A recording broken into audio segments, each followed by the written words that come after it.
Merry stories and funny pictures. Heinrich Hoffmann. When the children have been good, that is, be it understood, good at mealtimes, good at play, good all night and good all day, they shall have the pretty things Merry Christmas always brings. Naughty, romping girls and boys tear their clothes and make a noise, spoil their pinafores and frocks, and deserve no Christmas box. Such as these shall never look at this pretty picture book. Shock-headed Peter, just look at him. There he stands, with his nasty hair and hands. See, his nails are never cut, they are grimed as black as soot, and the sloven, I declare, never once has combed his hair. Anything to me is sweeter than to see shock-headed Peter. Cruel Frederick here is cruel Frederick, see. A horrid wicked boy was he. He caught the flies, poor little things, and then tore off their tiny wings. He killed the birds, and broke the chairs, and threw the kitten down the stairs, and oh, far worse than all beside, he whipped his Mary, till she cried. The trough was full, and faithful Tray came out to drink one sultry day.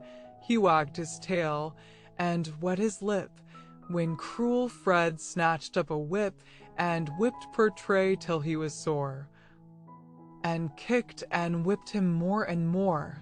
At this, good Tray grew very red, and growled, and bit him till he bled. Then you should only have been by, to see how Fred did scream and cry. So Frederick had to go to bed. His leg was very sore and red. The doctor came, and shook his head, and made a very great to-do, and gave him nasty physic too. But good dog Tray is happy now. He has no time to say bow wow. He seats himself in Frederick's chair, and laughs to see the nice things there, the soup he swallows, sup by sup, and eats the pies and puddings up.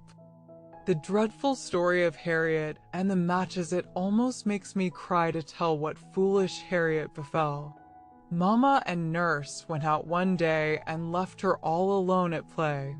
Now, on the table close at hand, a box of matches chanced to stand, and kind Mamma and nurse had told her that if she touched them, they would scold her. But Harriet said, "Oh, what a pity, for when they burn, it is so pretty. They crackle so, and spit and flame. Mamma, too, often does the same." The pussycats heard this, and they began to hiss and stretch their claws, and raise their paws. "Meow," they said, "meow, meow. You'll burn to death if you do so." But Harriet would not take advice. She lit a match. It was so nice. It crackled so. It burned so clear, exactly like the picture here. She jumped for joy and ran about, and was too pleased to put it out. The pussycats saw this and said, "Oh, naughty, naughty miss," and stretched their claws and raised their paws. "'Tis very, very wrong, you know. Meow, meow, meow, meow. You will be burned if you do so. And see, oh, what dreadful thing! The fire has caught her apron string. Her apron burns, her arms, her hair.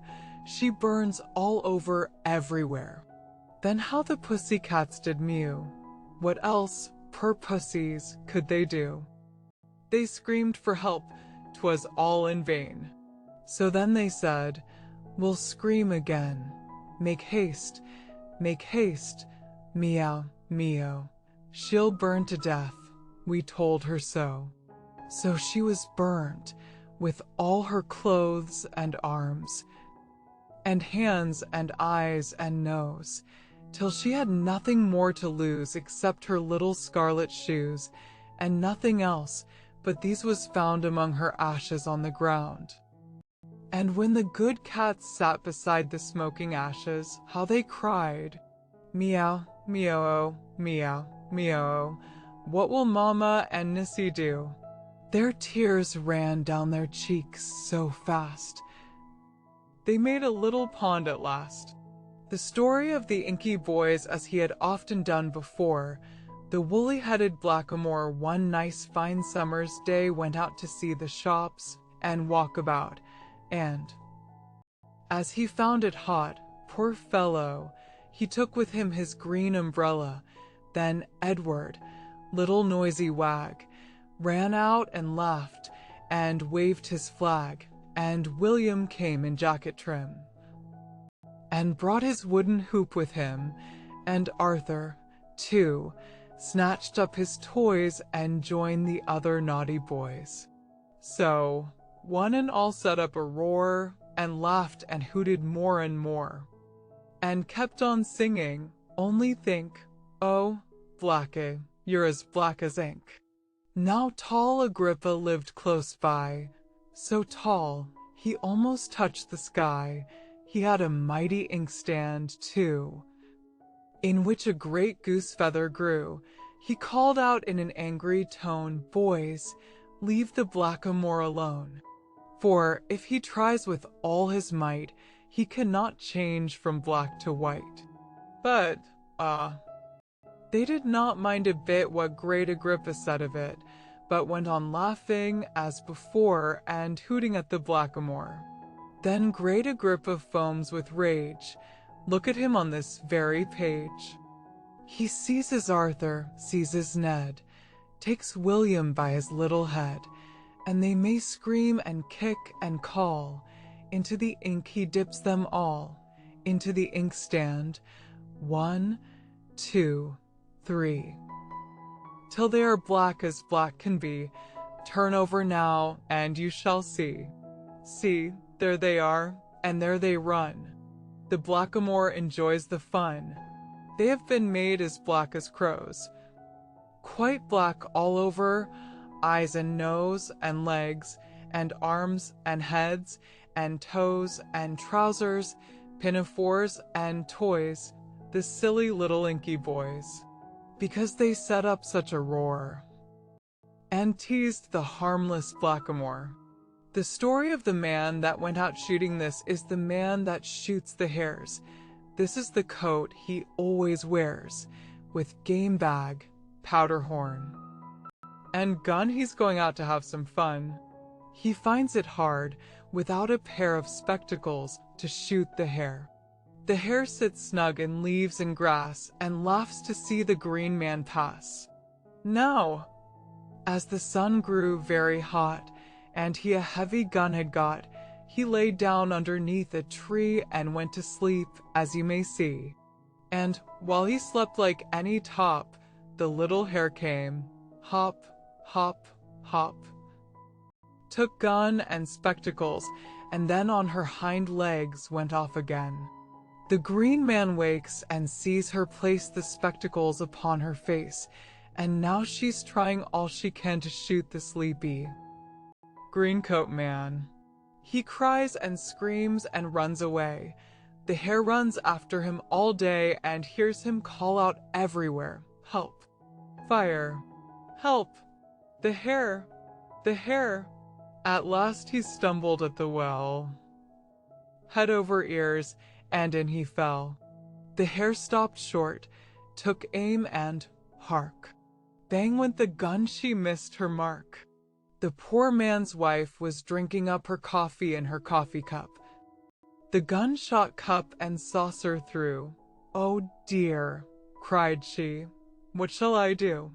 There lived close by the cottage there the hare's own child, the little hare, and while she stood upon her toes, the coffee fell and burned her nose. "Oh dear," she cried, with spoon in hand, "such fun I do not understand." The story of little Suckathumb. One day Mamma said, "Conrad dear, I must go out and leave you here. But mind now, Conrad, what I say, don't suck your thumb while I'm away." The great tall tailor always comes to little boys who suck their thumbs.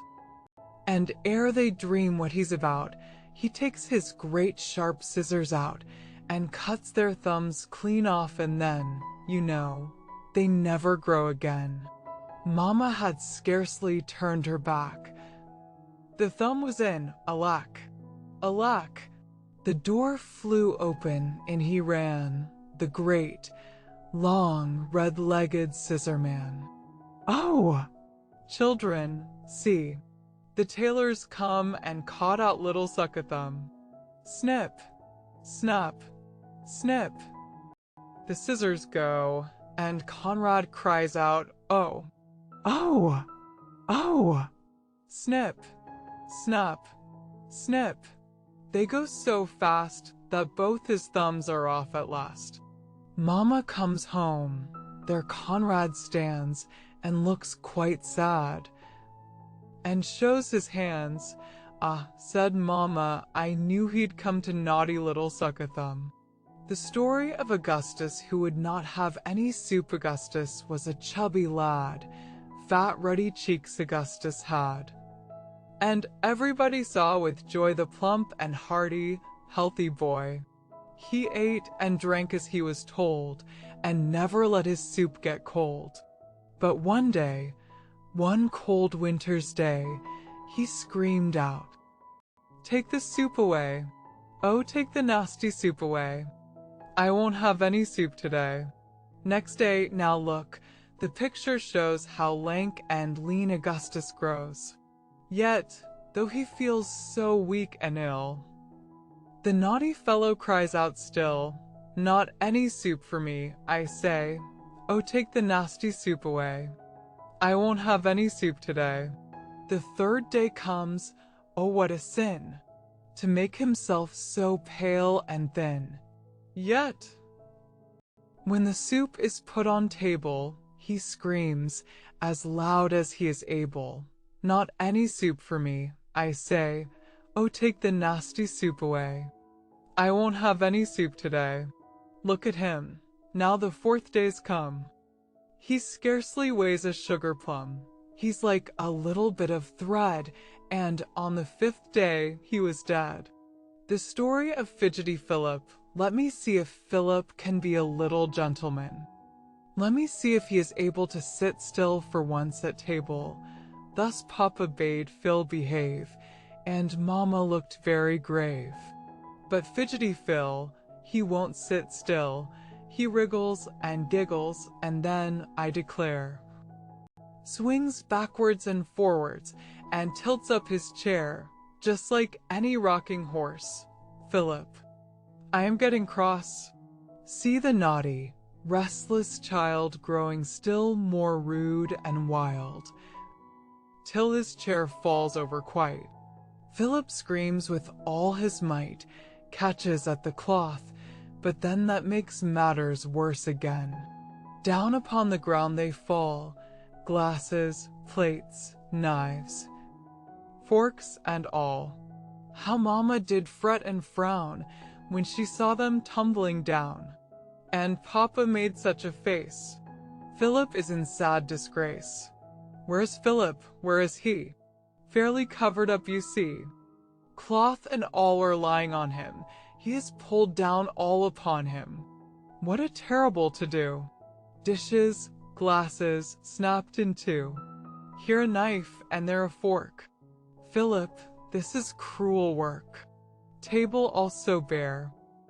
And poor Papa and poor Mama look quite cross, and wonder how they shall have their dinner now.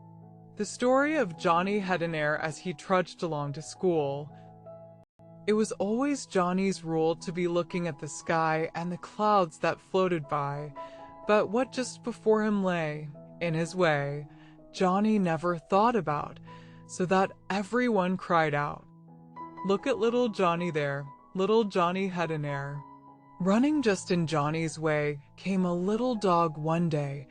Johnny's eyes were still astray up on high in the sky, and he never heard them cry, Johnny, mind, the dog is nigh. Bump, dump, down they fell with such a thump, dog and Johnny in a lump. Once, with head as high as ever, Johnny walked beside the river. Johnny watched the swallows trying which was cleverest at flying. Oh, what fun! Johnny watched the bright round sun going in and coming out.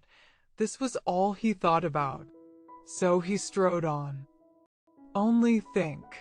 To the river's very brink, where the bank was high and steep, and the water very deep, and the fishes, in a row, stared to see him coming so. One step more. Oh! Sad to tell.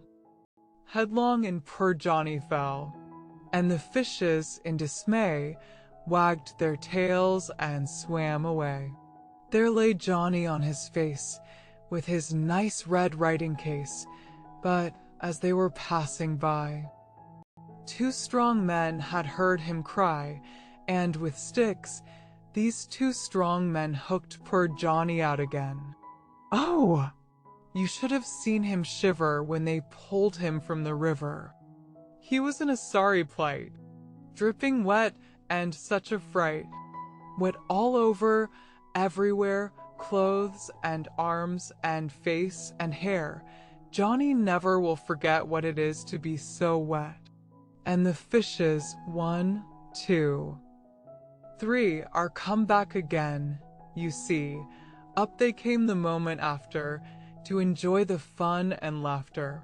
Each popped out his little head, and, to tease poor Johnny, said, "Silly little Johnny, look. You have lost your writing book." The story of Flying Robert when the rain comes tumbling down in the country or the town, all good little girls and boys stay at home and mind their toys. Robert thought, no, when it pours, it is better out of doors. Rain it did, and in a minute Bob was in it. Here you see him, silly fellow, underneath his red umbrella. What a wind! Oh! How it whistles through the trees and flowers and thistles. It has caught his red umbrella. Now look at him, silly fellow. Up he flies to the skies. No one heard his screams and cries. Through the clouds the rude wind bore him, and his hat flew on before him. Soon they got to such a height, they were nearly out of sight, and the hat went up so high that it nearly touched the sky. No one ever yet could tell where they stopped or where they fell. Only this one thing is plain: Bob was never seen again.